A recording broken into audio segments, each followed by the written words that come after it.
Hey, good morning. I hope you're well today. This is Pastor Drew from Avuno Church, Donholm. I hope you're staying safe.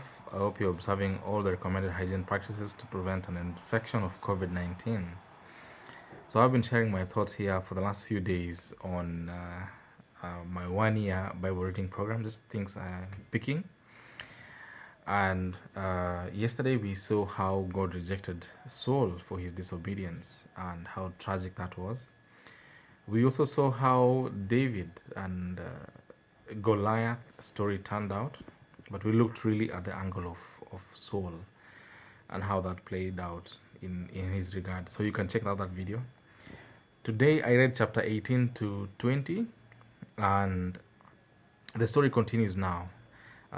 David gets more glory, he gets more success, he gets more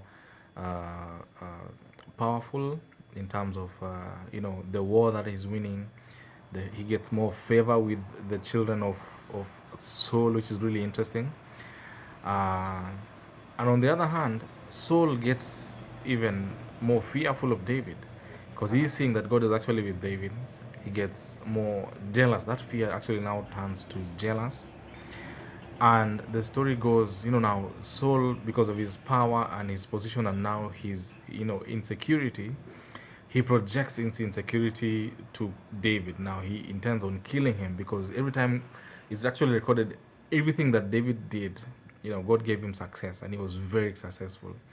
He was even more successful than the generals of Saul. And so now we see Saul projecting his insecurity on David and he intends to kill him. Thankfully, because of the favor that David had already gotten with Jonathan, Jonathan protects him and he gives him insights on when Saul wants to kill him. Uh, David also gets Michal, Saul's daughter, for marriage, and she also helps save his life. And so these are just insights on the story of David and Saul. I wanted to point out two things. One is the book called A Tale of Three Kings by Gene Edwards. It's an amazing, amazing book. Focuses on the story of David and Saul. Highly recommended. Two is a story told by Pastor Chris Brown in Global Leadership Summit. I think it was 2013, 2014. Just checked it out.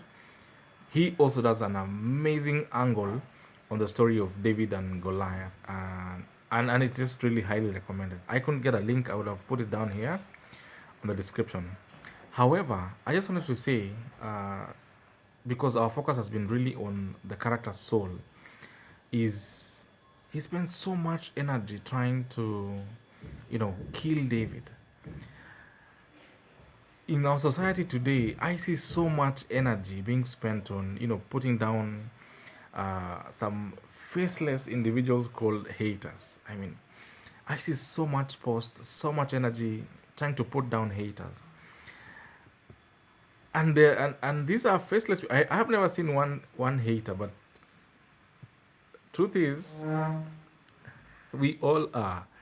There's a level of insecurity in all of us. There's a level of jealousy in all of us, and we would do well to admit that and now focus on getting favor with God. Focus on supporting what God is doing in our lives and in the life of others, and focus on really glorifying God in everything we do, rather than projecting our insecurities on other people. So we have learned an incredible lesson from Saul, and I hope in the coming weeks we'll learn a bit more from David. Thank you, guys.